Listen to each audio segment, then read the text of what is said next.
Haja kidogo.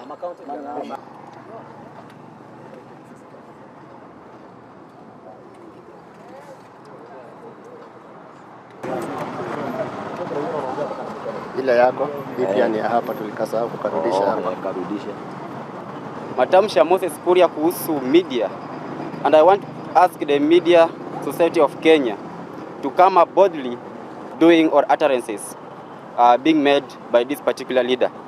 Secondly, I want to say that as a youth of this country, we have been promised a lot.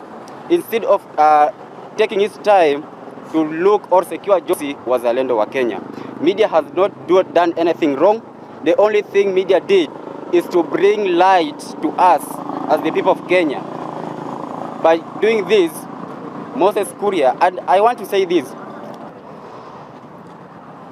Naitwa Assumpta wa Muiruri. Sisi kama wale watu anaakilisha wa biashara, tumekerwa sana na matamshi yake mbovu.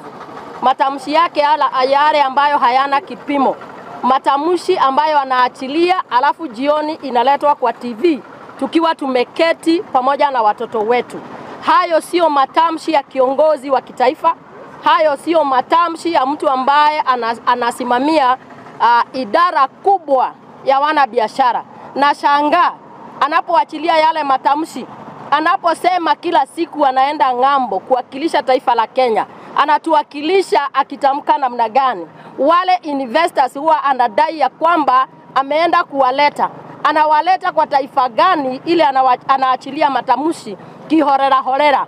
Tunataka kuunga mkono watu wa vyombo vya habari na kusema hatutaketi chini tuone wakigandamizwa. Tunajua vizuri sana anawachilia hiyo matamshi ili aweze kufunika scandal yenye wamefanya ya mafuta ya milioni 6. Wakenya sio bilioni 6. Wakenya, we are not stupid. Sisi tunaelewa. Tunajua serikali hamtaki kuelimisha wananchi. Hamtaki kuleta masomo ambayo inaitwa civic education kwa mwananchi ili tukaweze ama wale ambao hawajui wakaweza kuelewa rights zao. Tunataka kukuambia you cannot buy any media kutokana na kujaza kupewa teda yoyote ya kitaifa kwa sababu wamelindwa na katiba ya taifa la Kenya. Kwa majina naitwa Ben Kehanya. Tunamwambia rais, kichwa cha kuku hakistahili kiremba. Huyu Moses Kuria amezoea tabia mbaya. Tabia ya kujipiga kifua, tabia ya kujifanya kana kwamba kuwa na wadhifa. Wewe ndio umeshikilia pengine mawingu yasiangukie watu. Tunasema kwamba unapostua media houses utawanyima kandarasi ya serikali. Tunauliza hii serikali kweli tulipoambiwa kwamba ina shares aina fulani na kwamba waweka hisa ni watu kama kina Moses Kuria, yamkini ni kweli, kwa sababu tungependa kusema the appointing authority has power to fire Moses Kuria. Then if it's not able, sisi wenyewe tutaandamana na kusema ya kwamba hatuwakilishi. Na hata tunapoangalia utendakazi wake, it's very poor.